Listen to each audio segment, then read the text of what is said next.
tady ta odlišnost je velmi viditelná a to je moje první doporučení, které byste měli zvážit. A to je, jak jste citliví na nějaké potenciální škody, které z toho podnikání můžou vyplynout. Pokud podnikáte formou živnosti, to znamená vstupujete tam svým jménem, musíte být připraveni na to, že pokud vzniknou nějaké závazky, například váš produkt způsobí někomu škodu, ten věřitel nebo kdokoliv poškozený, kdo by chtěl tuto škodu nějakým způsobem kompenzovat, se na vás může obrátit.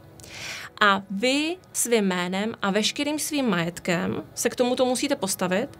To znamená, že on potenciálně si může šahnout po vašem domu, po něčem, co vlastní vaše rodina.